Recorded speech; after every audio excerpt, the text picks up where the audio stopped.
Hi there, I'm Peter Parsons. I'm the Lewisboro Town Supervisor.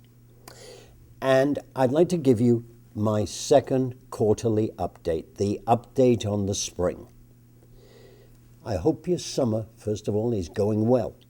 I hope you get to enjoy your family and your friends and to refresh yourself and set your batteries anew for a vigorous year ahead of us beginning in the fall. My report should begin with the main part of my job, which is managing the town's finances. First of all, we got the state comptroller's report early in this quarter.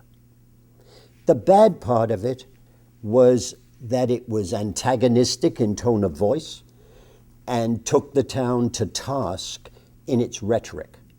The good part of it was that our proposed remedies were accepted totally and without any changes.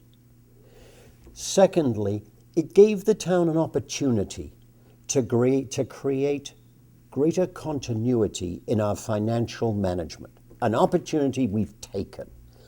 And that in itself should improve our finances and everything to do with it going forward. The second big area in the financial part is the management of the budget for 2012, the current year. The bad side of that is we've needed to borrow. We've needed to borrow to cover unbudgeted capital mandates for ADA, for stormwater and water purity. All those three things we have had to do during this year, and we've also had to pay for them.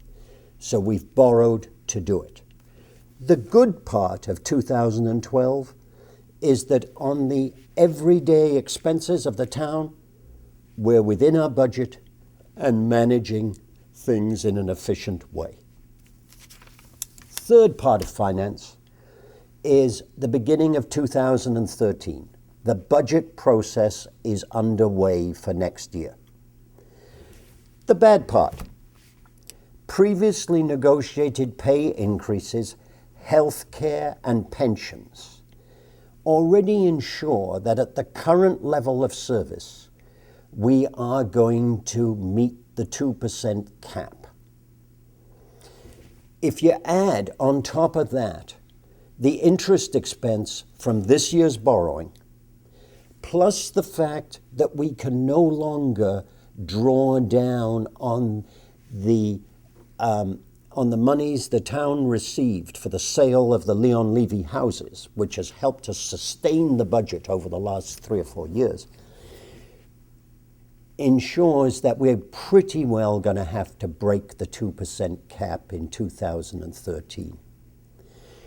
The good part of 2013 is serious work has already begun on preparing the budget. A schedule was made, and the schedule is being kept. Many thanks to Leo Masterson for organizing that. But I guess the biggest lesson is as simple as this. In recent years, the town, when faced with the choice of pay me now or pay me later, has consistently chosen pay me later. The chickens have now come home to roost, and in 2013, we're going to have to pay the piper.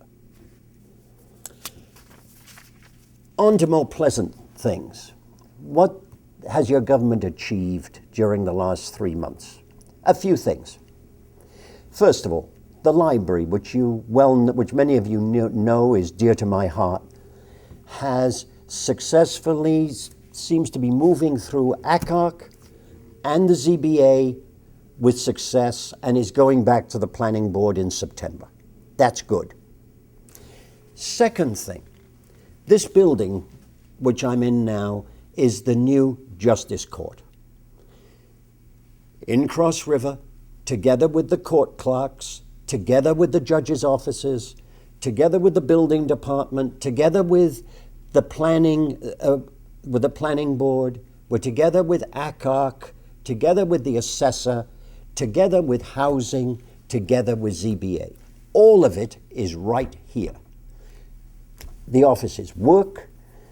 We started work here on April 30th, and everything has gone remarkably smoothly.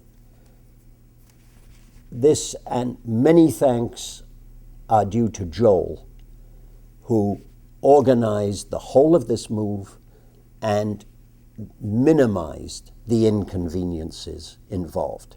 The result is that all of these departments are now fully ADA compliant.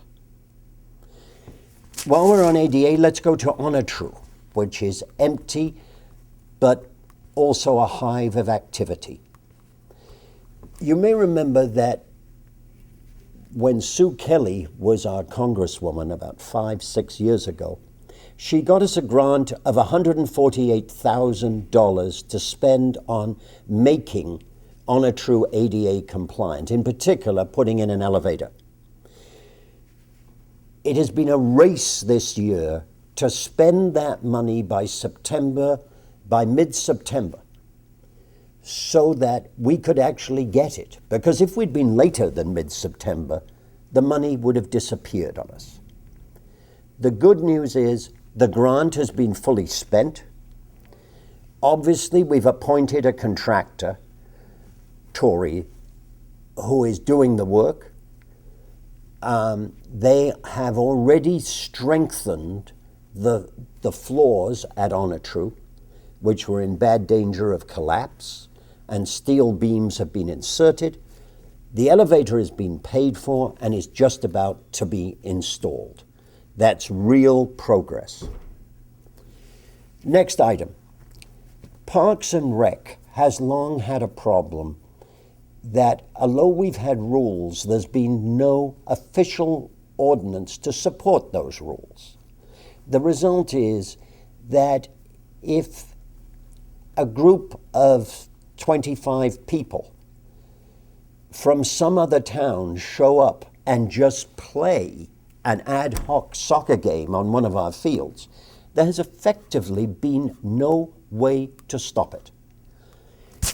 We have passed an ordinance to make sense of that and a whole host of other issues which have occurred in Park and Rec over the years, so that when a Park and Rec employee is faced with a customer or who says, no, I'm not doing what you ask, they can go to the next stage, call the police, and have one of them come in and quite simply enforce what is now a law.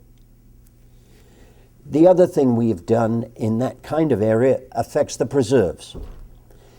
If any of you know Leon Levy, you will know that tragic damage has been done there by ATVs.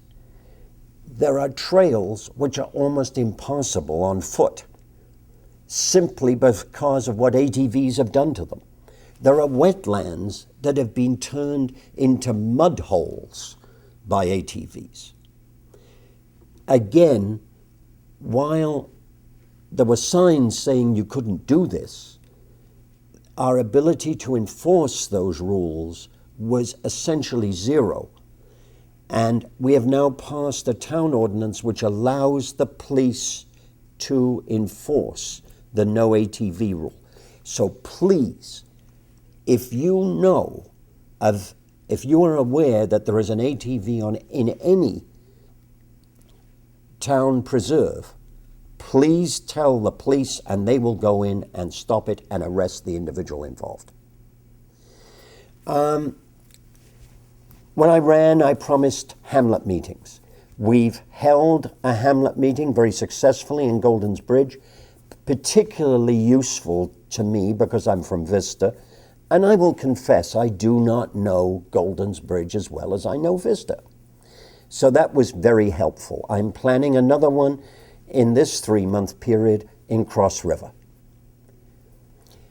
Real estate signs. You will notice that we have liberalized the ordinance so that realtors can now put on signs their name, their web address, as well as their telephone number. This is important.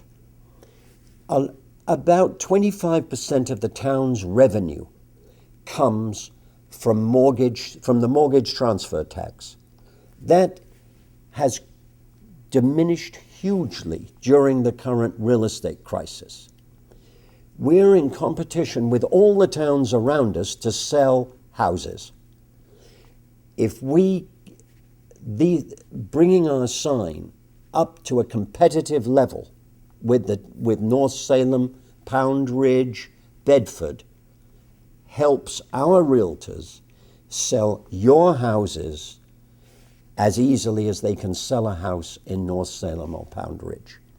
I think that makes a lot of sense and should benefit the town's revenue.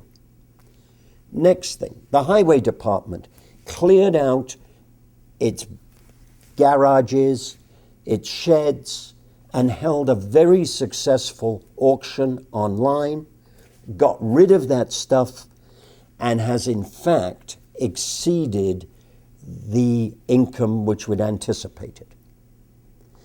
Boutonville Road South.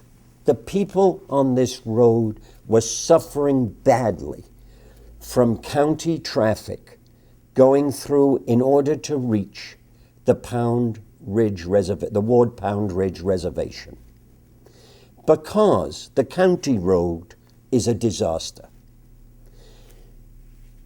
We have tried to do two things. First of all, I am working hard with the county to get Reservation Road restored to a usable condition.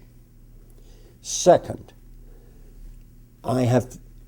we've passed an ordinance to stop vehicles using what is a small residential street as a through street to county property when there is a county access in existence.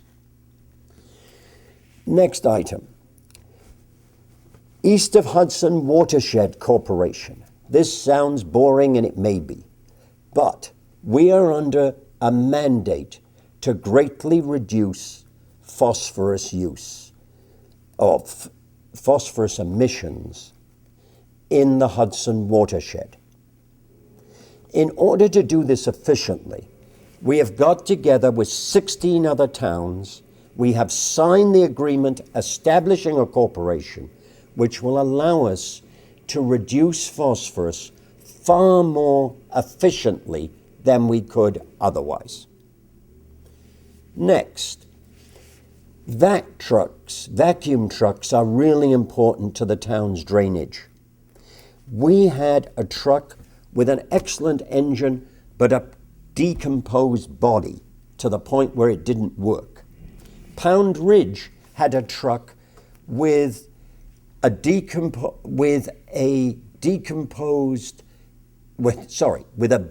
engine, which had given up the ghost, but an excellent body. We are putting the two together, and hopefully we can now, from now on, share a vac truck between us, which will enable both of us to keep our drains in better shape. Public safety.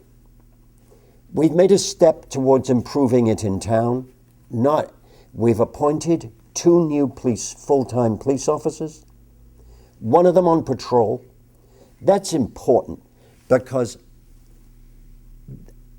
a visual police presence in town is the best proven way of keeping crime under control. If a town's police force is invisible, it invites problems. Second, the other police officer will be deployed as a youth officer at the school, at John Jay. This is being paid for by a grant which was obtained for the town by State Senator Greg Ball. We are very grateful to him for doing this. Finally, in the townhouse, we have a new team on the ground floor. We've got Janet as the town clerk, Mary as her assistant, and Deirdre as the assistant tax collector. We have, thank goodness, kept Joanne Vassy, who is using her experience, her incredible experience, to help this new team. Visit them in the townhouse. They're cheerful, they're fun, and they're making it a really good place to work. A third section. There are a set of improvements which are possibly more important than anything government has done. They're improvements to the community made by you, the citizens. First of all, we had 5 new Eagle Scouts in Vista Troop 101. I was privileged to attend their court of honor. Second, Peter Gross has spearheaded a new arts council in town. Third, Energize Lewisboro has been launched by the Sustainability Committee. I was one of the first people in town to have my house evaluated, and I am waiting. And the work has now been done, the evaluation. It's done for free, and I am expecting to receive that evaluation this week. I know it's already been waiting for me. Next, the town honored Joe Simoncini for his contribution to the town over the years. Not content with accepting that, though, he has worked with Ed Brancardi Sr. and Joanne Vassy to develop emergency signage for the Goldens Bridge Firehouse. That work has led to what I believe will be a breakthrough throughout the town for communication during times of emergency, like Irene last year and the blizzard and the Halloween blizzard last year. I'm very grateful to them, and it's a first-class initiative. The Vista Firehouse is investing time in designing and building a 9/11 memorial for the town on their property. Last, but possibly one of the most significant things we've done as a community in the last 3 months was the Relay for Life held at John Jay High School on June 22nd. This was a major endeavor, the first in Lewisboro, to raise money for cancer. Our plaudits should go to the 3 young ladies who organized this and made the event such an outstanding success. They were Gigi Antonelli, Allie Flynn, and Leah Pizer. My thanks to them. They did an enormously fine job for the community. Thank you very much for your time, and have a great summer.